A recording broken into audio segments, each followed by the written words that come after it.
Eles encontraram algo no Rio Jordão, algo antigo, algo poderoso, algo que nunca deveria ter voltado a emergido. Por milhares de anos permaneceu oculto sob camadas de lama e pedra à espera. Mas agora as águas estão desaparecendo.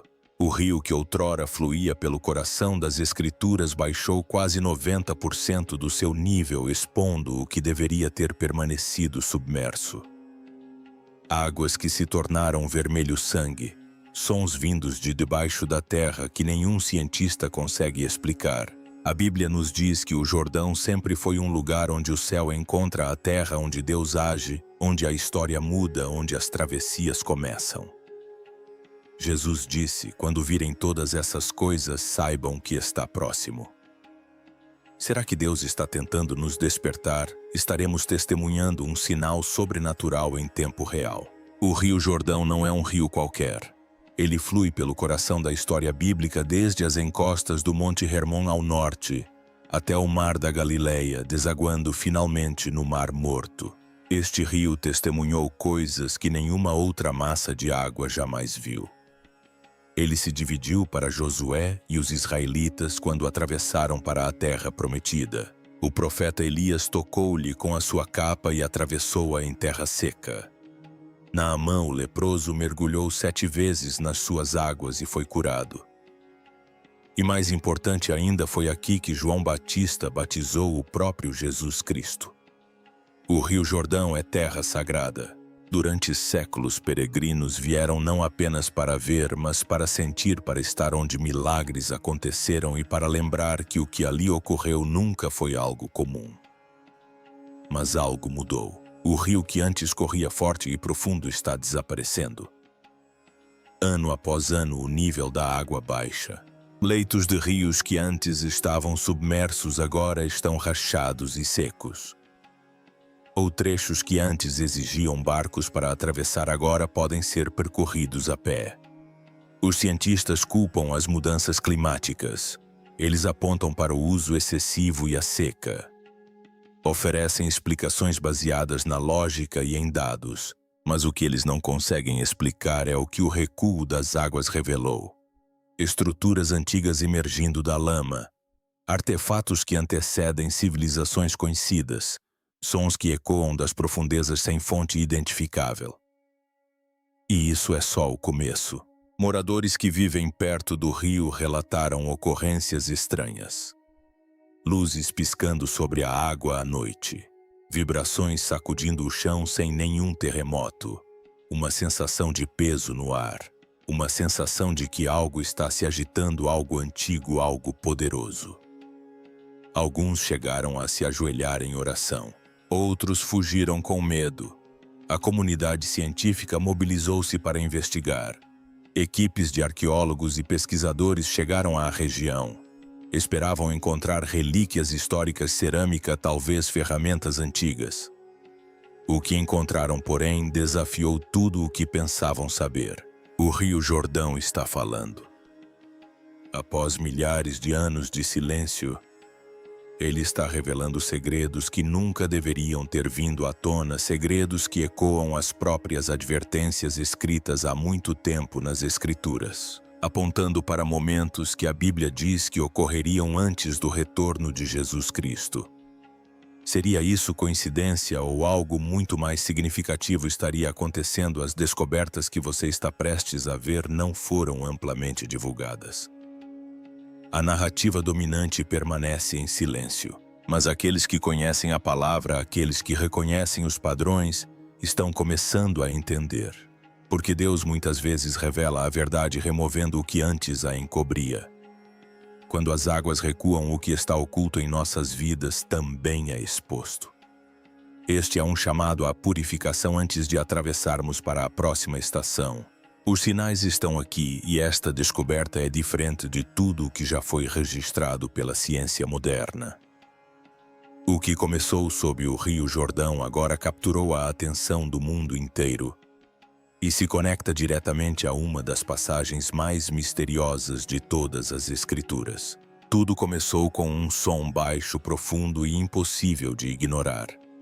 A princípio, os moradores pensaram que fosse um trovão, mas o céu permanecia limpo. Sem tempestades, sem mudanças climáticas, sem causa aparente. E, no entanto, o som retornava repetidamente. Uma vibração que emanava da própria terra, não de cima, mas das profundezas do leito do rio. Os primeiros a se manifestarem foram aqueles que viviam às margens do Jordão há mais de 50 anos. Pescadores anciãos, homens que conheciam cada movimento do rio, disseram que nunca tinham ouvido nada parecido. Alguns descreveram o som como um gemido pesado e prolongado, como se o próprio chão estivesse sob pressão. Outros disseram que soava como uma trombeta distante, mas inconfundível, ecoando através da pedra e da água de uma forma que parecia antinatural. Em poucos dias, gravações começaram a aparecer online. Vídeos gravados na escuridão às margens do rio. Pessoas em silêncio enquanto o som ecoava sob seus pés. Os vídeos se espalharam rapidamente pelas redes sociais e, em pouco tempo, o mundo inteiro estava assistindo. O que começou como um mistério local tornou-se uma questão global. Cientistas chegaram rapidamente trazendo monitores sísmicos, radares de penetração no solo e sistemas acústicos avançados. A conclusão deveria ter sido simples se a Terra estava produzindo som. Deveria haver movimento, mas não havia nenhum. Nenhum terremoto, nenhuma movimentação tectônica, nenhuma perturbação mensurável abaixo da superfície. Os instrumentos funcionaram perfeitamente, mas não encontraram nada.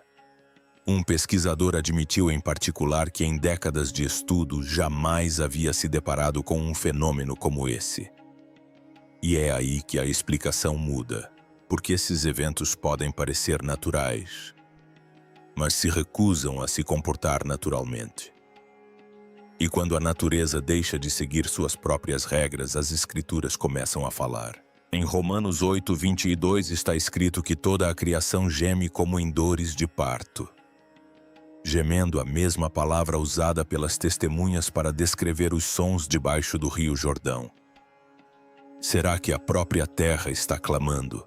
Será que a criação está sinalizando que algo está prestes a acontecer, algo sobre o qual a Bíblia alertou há muito tempo? Mas há mais. No livro do Apocalipse, as trombetas desempenham um papel central no desenrolar dos últimos dias. 7 anjos, 7 trombetas, cada uma desencadeando eventos que abalam o mundo. Será possível que o que as pessoas estão ouvindo debaixo do rio Jordão esteja relacionado a essas trombetas proféticas? Um aviso de que algo começou, de que a sequência já foi posta em movimento. Porque ao longo das Escrituras Deus usou o som para sinalizar movimento. No Monte Sinai o povo tremeu enquanto o som da trombeta aumentava cada vez mais antes de Deus se revelar. Antes da queda de Jericó, trombetas soaram e os muros desmoronaram. O som sempre precedeu a transformação. Alguns irão desconsiderar isso. Dirão que é uma anomalia, um fenômeno que aguarda explicação. Mas as evidências já mostraram que essa explicação pode não vir. Os sons continuam noite após noite, ficando mais fortes, se espalhando cada vez mais. E a questão não é mais se isso é natural. A questão é se estamos ouvindo antes que se torne inegável. E enquanto o mundo debate o que está causando esses sinais, aqueles que conhecem as Escrituras começam a reconhecer um padrão. A criação está gemendo. As trombetas começam a soar. E o que foi descoberto em seguida fez com que esses sons parecessem apenas o começo. Quando os pesquisadores rastrearam as perturbações até sua origem, descobriram algo enterrado nas profundezas do leito do rio, algo que permanecera oculto por milhares de anos. À medida que as águas do Jordão continuavam a recuar, trechos de terra que não viam a luz há séculos começaram a emergir. A lama rachada deu lugar a pedras antigas. Camadas de sedimentos intocadas pela mão humana durante milênios revelaram lentamente o que havia sido preservado sob elas. E dentro dessas camadas, artefatos. Tudo começou com fragmentos de cerâmica, pequenos fragmentos espalhados pelas margens secas cuidadosamente coletados e analisados. Alguns datavam da Idade do Bronze, outros ainda mais antigos. Em seguida vieram ferramentas de pedra, lâminas de sílex, mós, instrumentos usados por pessoas que viveram muito antes da história registrada. Mas esses foram apenas os primeiros indícios. Em seguida surgiram as ferramentas de pedra, lâminas de sílex, pedras de moagem, utensílios usados para caçar e preparar alimentos, o tipo de ferramentas utilizadas por povos antigos muito antes da história registrada. Em seguida surgiram os muros, estruturas baixas de pedra enterradas na lama. Inicialmente, os pesquisadores pensaram que se tratavam de formações rochosas naturais. Mas uma análise mais detalhada revelou uma construção deliberada, linhas retas, pedras empilhadas, padrões que só poderiam ter sido feitos por mãos humanas. Eles haviam encontrado um assentamento. Uma antiga vila escondida sob o Rio Jordão por milhares de anos, submersa e preservada pelas mesmas águas que agora estavam recuando. A datação por carbono estimou que o sítio arqueológico tem quase 8.000 anos. 8.000 anos. Mais antigo que as pirâmides, mais antigo que Stonehenge, mais antigo que quase todas as civilizações conhecidas. Quem eram essas pessoas? Como seu assentamento foi parar debaixo do rio? E por que está sendo revelado agora? Os arqueólogos encontraram mais do que apenas construções. Encontraram ossos, vestígios da vida cotidiana. Evidências de culinária, de comunidade, de um mundo que outrora existiu e que de repente deixou de existir. Mas o detalhe mais impressionante não foi o que encontraram, e sim onde encontraram. Esse assentamento ficava exatamente ao longo do caminho descrito na Bíblia, a mesma região onde Josué conduziu os israelitas através do Jordão rumo à Terra Prometida. No capítulo 3 de Josué, o rio estava em cheia, impossível de atravessar. Mesmo assim, Deus ordenou aos sacerdotes que avançassem carregando a arca. E quando seus pés tocaram a água, a correnteza parou. O rio subiu em uma massa e as pessoas atravessaram em terra seca. As Escrituras registram isso claramente. Os sacerdotes permaneceram firmes em terra seca no meio do Jordão enquanto todo o Israel passava. Terra seca. A mesma terra agora exposta novamente. Será coincidência? Ou será que algo está sendo revelado de propósito? Porque esta não é apenas uma descoberta arqueológica. É um local diretamente ligado a um dos momentos mais marcantes da história bíblica.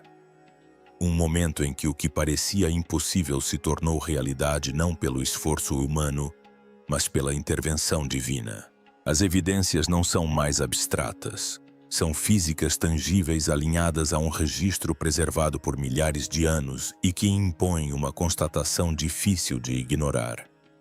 Os eventos descritos nas Escrituras não estão dissociados da realidade. Estão enraizadas em lugares reais, em terreno real, em história real. O que Deus fez antes não foi simbólico, foi real. E se isso for verdade, levanta uma questão que vai além do passado. Se este solo outrora abriu caminho para um povo atravessar rumo à promessa, por que está sendo revelado novamente agora? Mas o que os pesquisadores descobriram em seguida foi muito além da história. Adentrou um reino que nem a arqueologia nem a ciência conseguiam explicar completamente. Mais adentro do leito do rio, além da cerâmica, dos ossos e dos vestígios de antigas muralhas, encontraram algo que não deveria existir. Algo que parecia corresponder às descrições preservadas apenas nas Escrituras. Era pequeno, não maior que a palma da mão de um ser humano. À primeira vista parecia insignificante, como um fragmento de cerâmica ou um pedaço de pedra desgastado preso entre rochas na margem do rio. Mas quando foi cuidadosamente levantado e a lama removida, tudo mudou. O objeto era um selo esculpido em um material diferente de tudo o que se conhecia na região. Era denso, quase metálico, mas inconfundivelmente antigo, como se tivesse resistido intocado por milhares de anos. Em sua superfície havia marcas precisas, deliberadas e completamente irreconhecíveis. Linhas e símbolos formavam uma linguagem que não pertencia ao hebraico, aramaico, grego, ou a qualquer escrita conhecida na história da humanidade. Especialistas de todo o mundo foram chamados para examiná-la. Os linguistas compararam os símbolos a todos os sistemas de escrita registrados. Os historiadores buscaram paralelos culturais, mas nada coincidiu. A língua no selo parecia vir de um lugar fora da civilização conhecida, perdida irremediavelmente, ou que nunca teve a intenção de ser compreendida. No entanto, não era a escrita que prendia a atenção de todos.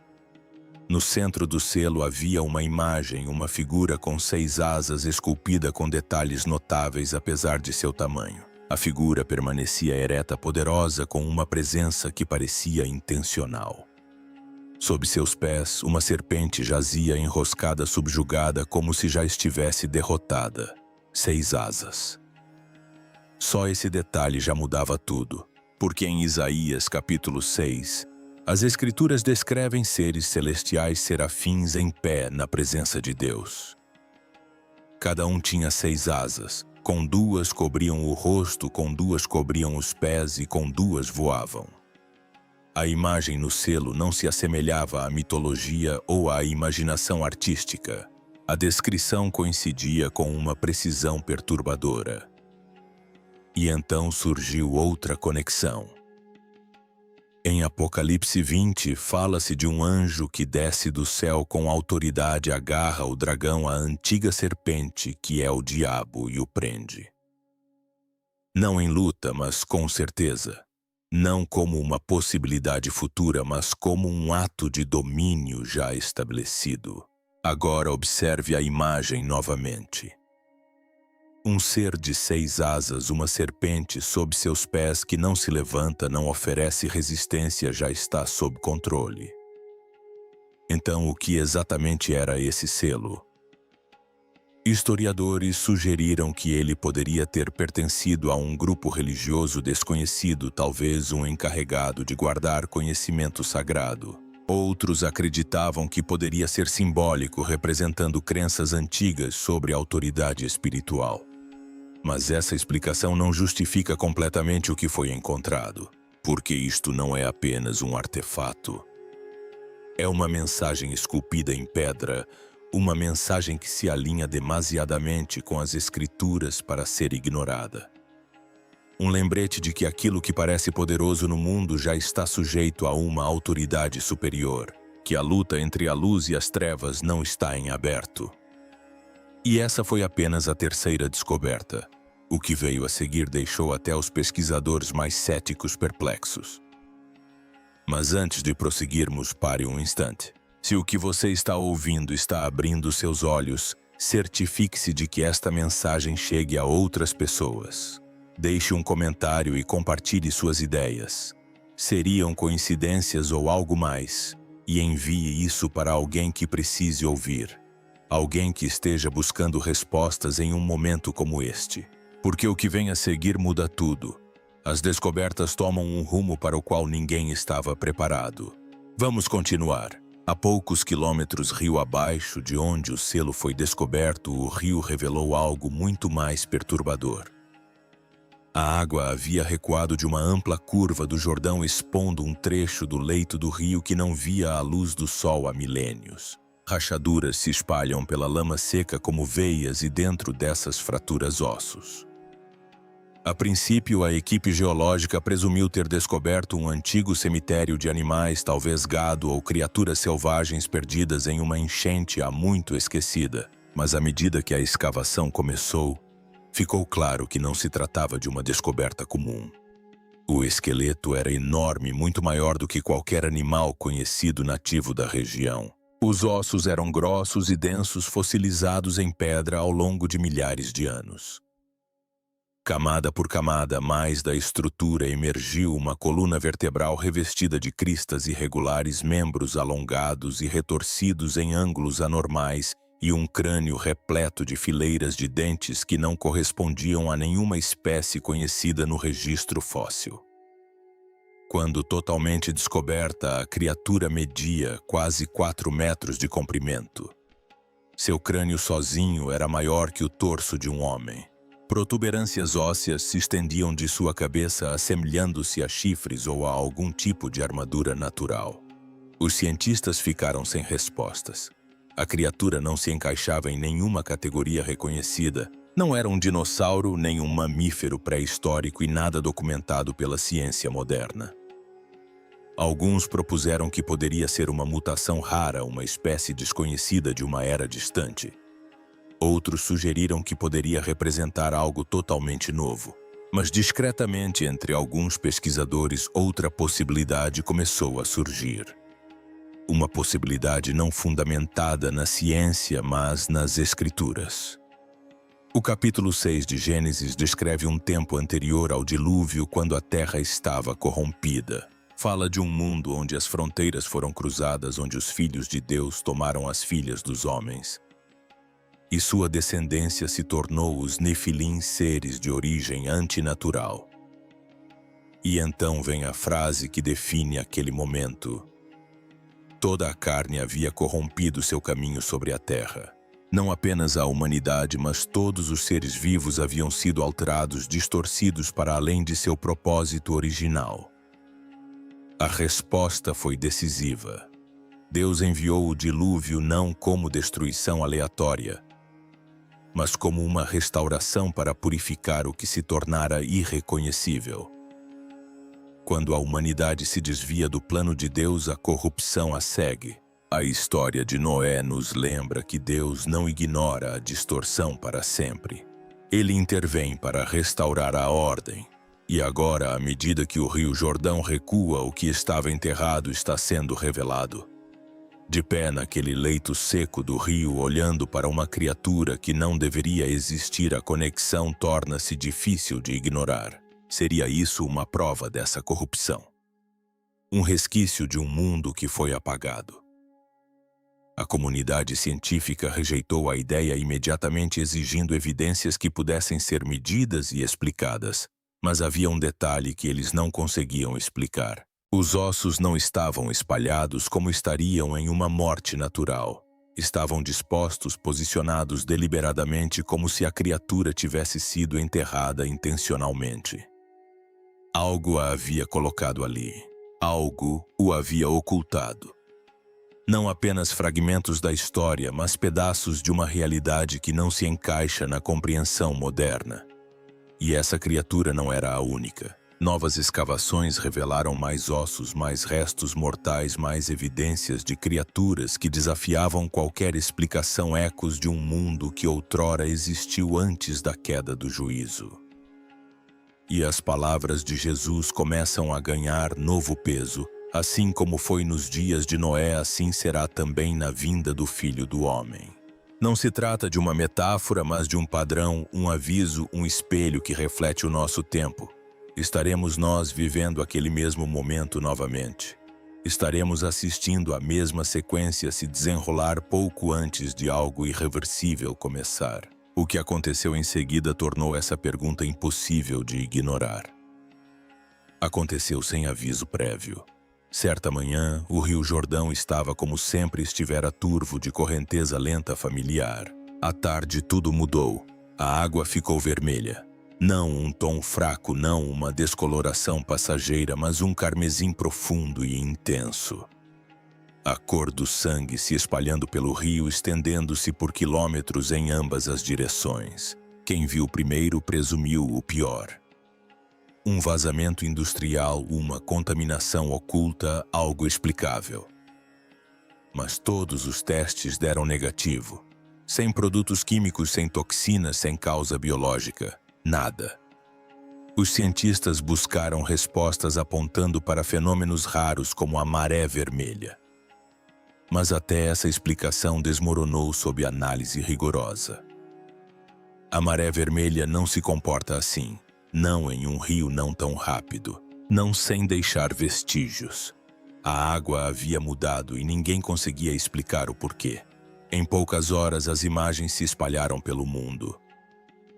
Câmeras se alinhavam nas margens. As redes sociais foram inundadas com vídeos. Alguns ignoraram o ocorrido. Outros tentaram encontrar uma explicação racional, mas muitos reconheceram algo mais profundo porque isso já havia acontecido antes. Em Êxodo 7, quando Faraó endureceu seu coração e se recusou a ouvir Moisés, se colocou junto ao Nilo e por ordem de Deus as águas foram atingidas e se transformaram em sangue. Os peixes morreram. O rio tornou-se impróprio para consumo. Não foi apenas um milagre, foi um sinal. Um aviso antes do julgamento final. E agora, milhares de anos depois, outro rio fica vermelho. Mas desta vez não para por aí. Relatos começam a surgir em todo o mundo. Rios em países distantes mudando para um tom carmesim. Lagos brilhando com a mesma tonalidade antinatural. A própria chuva caindo vermelha em lugares que não se afetaram mutuamente. Eventos isolados, mas que formam um padrão. Uma convergência. E então outra passagem bíblica começa a surgir não do passado, mas do que foi escrito sobre o fim. Em Apocalipse 16, fala-se de um momento em que o julgamento é derramado e o mar se torna como o sangue de um morto e toda criatura vivente nele morre. Seria este o início? Ou será o aviso que o precede? A ciência permanece em silêncio. Os dados nada oferecem. As explicações desmoronam. Mas as Escrituras nunca se calaram diante de momentos como este. As águas estão mudando, e algo se move por baixo delas, algo que não deveria estar ali. E o que se movia sob aquelas águas vermelhas fazia com que tudo o que viesse antes parecesse um aviso e não o evento em si. Porque desta vez não era apenas um sinal, era algo vivo. Algo que não deveria existir. Algo antigo e observador. Antes de prosseguirmos, pare um instante comigo. Se o que você está ouvindo está despertando algo em você, não ignore. Deixe que isso permaneça com você. Deixe que chegue a alguém que precise ver isso. Toque no botão curtir para que esta mensagem não se perca.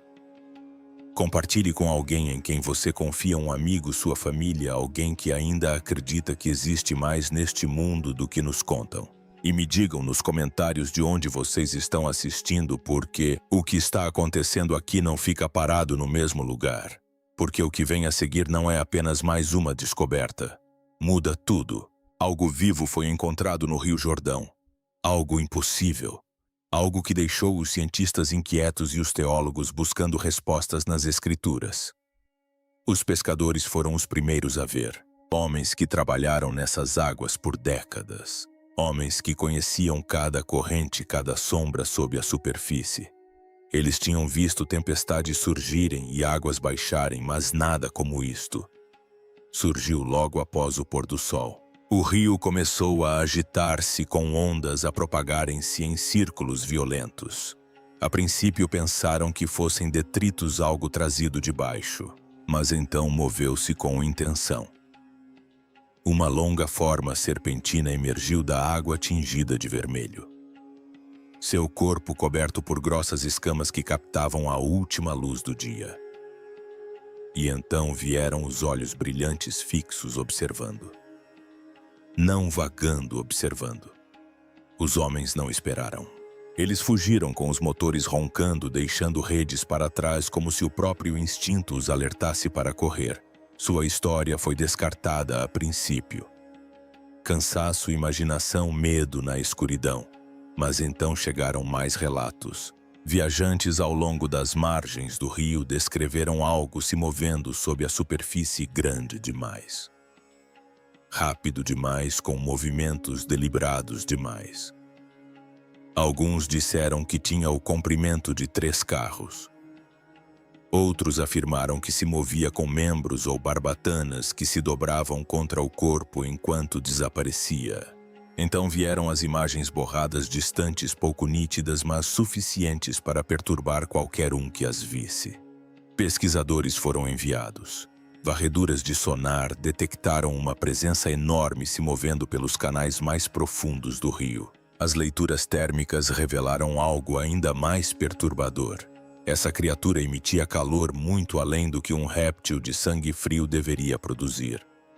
Imagens confidenciais começaram a circular discretamente. Vazamentos indicavam um comprimento de mais de 7 metros em um rio que estava secando, em águas que não deveriam sustentar algo desse tamanho. E a pergunta se tornava mais complexa. O que é isso? A ciência hesitou.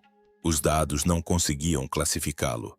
A biologia não tinha lugar para ele, mas as escrituras já haviam descrito algo semelhante.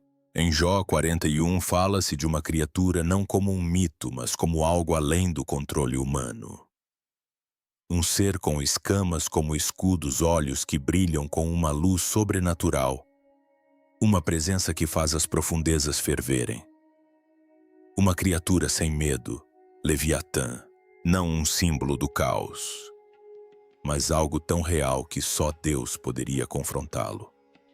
E então outra voz ecoa de Isaías 27:1 falando de um dia em que o Senhor punirá Leviatã, a serpente fugitiva, Leviatã, a serpente tortuosa. Não destruir, mas punir. Ou seja, existe. Aguarda. É um assunto em discussão, mas ainda não está concluído. Então o que estamos vendo? Uma coincidência. Uma espécie desconhecida emergindo das profundezas ou algo que sempre esteve lá agora sendo revelado. Porque se as escrituras não são apenas história, mas padrões, então momentos como este não são aleatórios. São lembretes. Nem tudo que inspira medo está fora de controle. E nem tudo que surge das profundezas tem autoridade. Até mesmo isto responde a ele. Observe o padrão. Não uma descoberta, nem duas, mas todos eles estavam alinhados. Desde as margens norte do Jordão até a beira do Mar Morto, cada local forma uma linha. Não dispersos, não aleatórios. Posicionados com uma precisão que parece intencional, como se algo há muito tempo tivesse marcado este rio com sinais destinados a serem revelados em um momento determinado. Escritos antigos falavam de caminhos corredores onde o céu e a terra pareciam se encontrar, onde o julgamento e a misericórdia cruzavam o mesmo solo. E o Jordão sempre foi esse lugar, uma fronteira, uma travessia, um limiar onde o invisível toca o visível. Nada aqui acontece por acaso. Em Apocalipse 9:14, há um momento em que o que estava retido é liberado em um rio em uma fronteira. Não por acidente, mas por ordem. Porque quando Deus fala, o que está reprimido se move, e o que está oculto começa a vir à tona. E agora, ao longo deste rio, tudo está vindo à tona de uma só vez. Os artefatos, os sons, as criaturas, as próprias águas. Isso não é uma série de eventos. É alinhamento. Em todo o mundo a mesma convergência começa a ecoar. Águas ficando vermelhas, fenômenos estranhos surgindo da terra, sinais aparecendo no céu, sistemas naturais físicos biológicos todos se transformando simultaneamente. A ciência busca explicações, mas só consegue isolar partes. Não consegue explicar porque tudo está acontecendo ao mesmo tempo. Mas as Escrituras nunca separaram essas coisas. Jesus disse: "Quando virdes todas essas coisas, sabei que está próximo." Não um sinal isolado, não um único evento. Todos juntos, surgindo de uma só vez como um sinal que não pode ser ignorado. E em Lucas 21 ele advertiu que haveria sinais nos céus, angústia na terra. O mar rugindo e o medo dominando os corações dos homens, não porque eles não entendam, mas porque no fundo eles entendem. Porque algo maior está se revelando. E nada disso acontece sem ele. Isto não é caos, isto é permissão. O mesmo Deus que dividiu este rio nos dias de Josué, que ordenou que as águas parassem, que abriu os céus sobre ele no batismo de seu filho, não está ausente agora. O rio não se revela a menos que ele permita. A terra não treme a menos que ele fale. O que está sendo descoberto porque aquele que o selou escolheu este momento para abri-lo. E é isso que torna tudo diferente, porque este padrão já aconteceu antes. Em Gênesis 6, o mundo se transformou de maneiras que desafiaram a natureza. Fronteiras foram rompidas, a própria criação foi alterada, e no entanto as pessoas continuaram vivendo como se nada tivesse mudado. Comendo, construindo, planejando tudo, ignorando os sinais que surgiam ao seu redor até que chegou o momento em que não puderam mais ser ignorados. Jesus avisou que isso aconteceria novamente. Assim como foi nos dias de Noé, assim será. Portanto, a questão não é mais se essas coisas estão conectadas. A questão é se estamos observando com atenção suficiente para reconhecer quem está por trás delas, porque nada se abre a menos que ele o abra, e nada se move sem a sua ordem. Os sinais não são aleatórios. Nunca foram. Nas Escrituras, os avisos nunca são enviados sem um propósito, e nunca são enviados tarde demais. Eles surgem numa janela, um espaço de misericórdia antes que algo mude irremediavelmente. E é aí que estamos agora, não no fim, mas à beira dele. Um momento em que a consciência importa mais do que a explicação. Em que a prontidão importa mais do que a curiosidade. Jesus falou disso com clareza, não para criar medo, mas para despertar a atenção. Ele disse: quando essas coisas começarem a acontecer, levantem-se e ergam a cabeça, porque a redenção de vocês está próxima. Não pânico, não confusão, mas reconhecimento. Um chamado para enxergar o que os outros não veem. E então acrescentou outra ordem simples, mas profunda. Estejam vigilantes, estejam alertas. Vocês não sabem quando esse momento chegará. Não é uma sugestão, mas uma postura. Permaneçam acordados, permaneçam atentos, permaneçam preparados, porque o perigo não está nos sinais em si. O perigo está em não percebê-los. As Escrituras mostram esse padrão repetidamente. Nos dias de Noé, o aviso foi dado muito antes do dilúvio. A arca estava à vista de todos. A mensagem era clara. Mesmo assim, as pessoas continuaram como se nada tivesse acontecido, presumindo que ainda havia tempo, presumindo que nada mudaria até que mudasse. Essa mesma voz ainda fala hoje, não através do ruído, mas sim através do alinhamento. Através de padrões, através de momentos como estes. Não se trata de prever uma data, não se trata de perseguir o medo, trata-se de preparação. Trata-se de voltar-se para dentro, examinar o coração, realinhar-se com a verdade antes que o momento passe. Porque a janela da graça não permanece aberta para sempre. Então permita-me perguntar, não como uma teoria, mas como algo pessoal, se esses sinais são reais, se estão conectados, se são exatamente o que as Escrituras disseram que aconteceria. Então, qual é a sua posição? Você está observando ou está esperando por uma certeza que talvez nunca chegue? Se esta mensagem ficou na sua cabeça, não pare por aqui.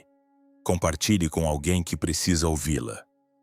Deixe um comentário e me conte o que você está vendo, o que está sentindo, de onde está observando. E se isso despertou algo mais profundo em você, continue acompanhando este canal, porque ainda não terminamos. Obrigado por ficar até aqui. E seja o que for que venha a seguir, mantenha-se atento.